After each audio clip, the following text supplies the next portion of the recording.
Think about your last paycheck. What happened to it? First, the landlord or the bank took their cut, then the electric company took theirs, Netflix took $15, the grocery store took $200. By the time you got through the list, everyone was happy. Except you. You are the only one who did 40 hours of work, yet you are the last person to get paid. You're essentially the middleman for your own money. Today I'm going to show you the one habit that flipped that script for me. It's called paying yourself first. And if you don't do this, you're effectively working for free for the rest of your life. Let's fix that.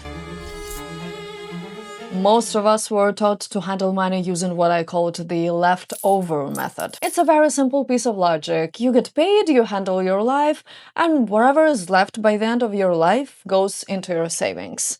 That sounds responsible, right? But here's the problem. I lived by that logic for years. I'd work 40+ hours, pay my rent, pay my phone bill, my insurance first, and every single month I check my bank balance on 30th, and there it was.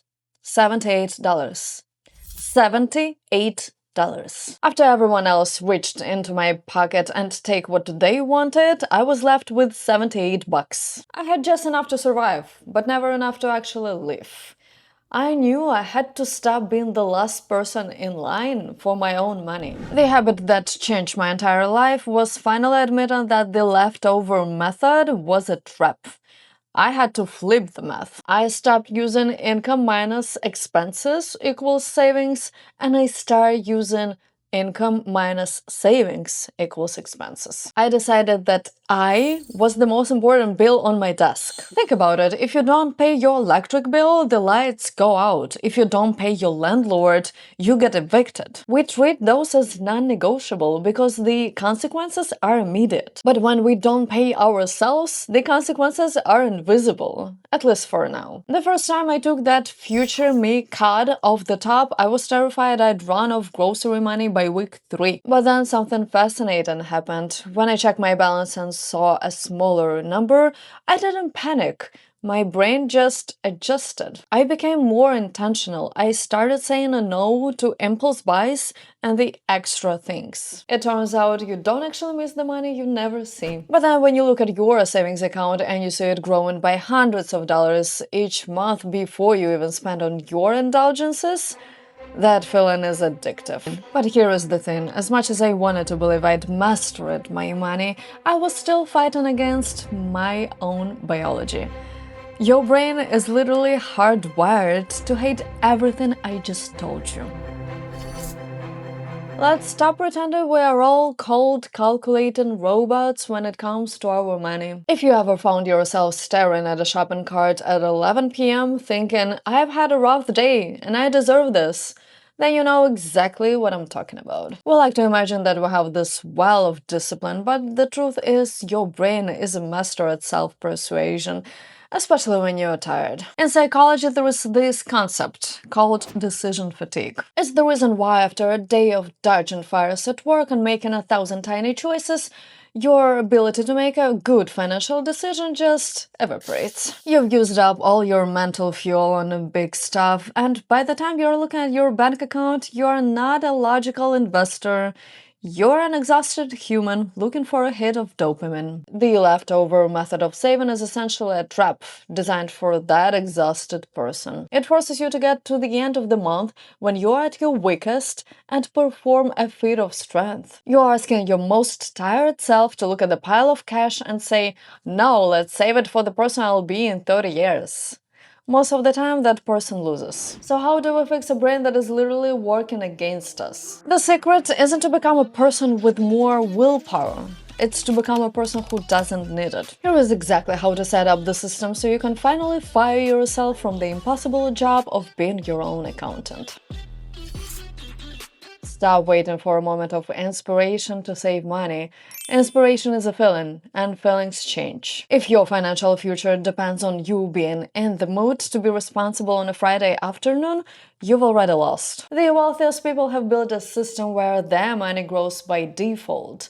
while yours only grows if you remember to move the money manually. You need to stop hoping and start installing. You need to make your money as mandatory and as invisible as your Netflix subscription. Here is the 3-step blueprint to turn your bank account into an automated wealth building machine. Step 1. The invisible transfer. Go to your banking app right now and set up a recurrent transfer. The timing is the secret here. It has to happen the day after your paycheck hits. If you get paid on the 15th, the money moves on the 16th. You want that money gone before you even get used to seeing that balance. If you never see it, you never feel the pain of losing it. Step 2. Create distance. Don't just move money to a regular savings account at the same bank. That's too easy to borrow from when you see a cool pair of boots. Move it to a separate high-yield savings account or a brokerage at a completely different institution. By adding that one extra step, that friction of having to wait 2 more extra days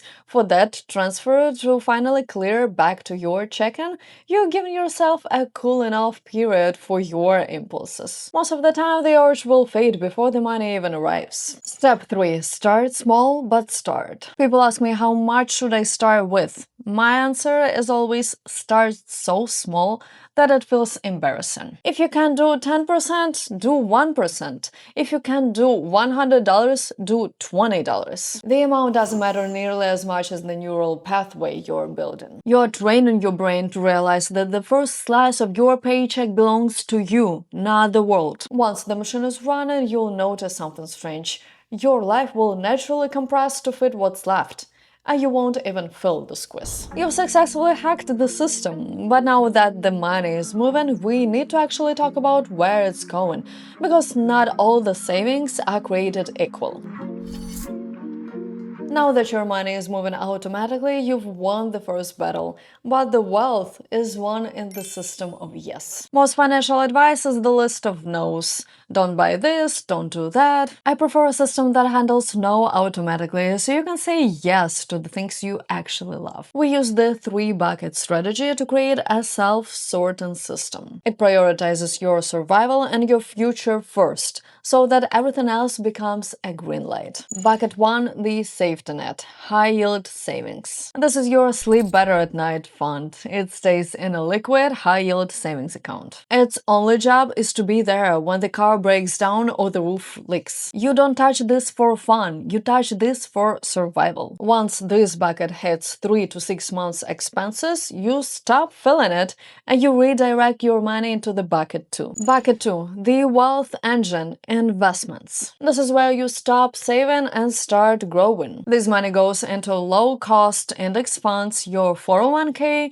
and Roth IRA. This isn't money for next year, this is the money for future you. This bucket is the bucket that eventually buys you your freedom. It's the engine that turns small automated transfers into a life-changing fortune over time. Bucket 3, the guilt-free spend, the fun fund. This is the secret ingredient. Most gurus tell you to cut everything you love.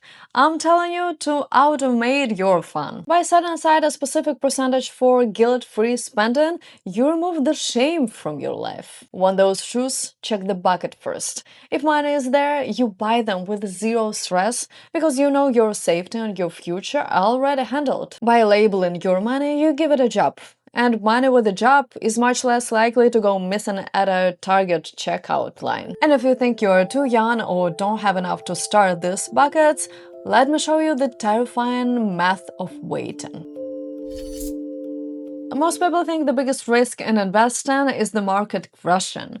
It's not. The biggest risk is the calendar. There is a weight tax that gets higher every single day you sit on the sidelines. In the world of wealth, time is a much more powerful force than the amount of money you actually have. If you start at 25 and put a few $100s a month, you can end up a millionaire. If you wait until 35, you might have to save 3 times as much every month just to end up at the same place. You're literally paying for your hesitation with your future freedom. Every month you wait until the things settle down or or wait until the next race is the month you are choosing to work longer and retire later. You aren't just missing out on interest, you are missing out on the compounding effect that turns small amount of money into life-changing wealth. The real cost of waiting isn't just the lost interest, it's the lost confidence. Starting today is how you stop being a passenger in your own life and start building the psychological advantage, the ability to walk away. Why does any of this matter? It's not about being rich so you can show off. It's about the power shift. Most people live in a state of desperation because they're one missed paycheck away from a crisis. They stay in jobs that drain them, tolerate bosses who disrespect them, say yes to the projects they hate, not because they want to, but because they have to. They don't have a career, they have a hostage situation. Walk-away money is the ultimate leverage. It is the moment your rocket bucket becomes large enough to act like a permanent shield for your life. It is the quiet confidence that comes from knowing you don't need any specific person's permission to live your life. When you have walk-away money, you negotiate from a position of strength. You can say no to a toxic environment, you can take risk on a new business, you can choose to spend 3 months traveling without asking for time off. It's not about buying a private island, it's about owning your own time and your dignity. Listen, most people will watch this entire video, nod their heads, and then go back right to their old habits. They will treat this like entertainment, but you and I both know that scrolling doesn't build wealth.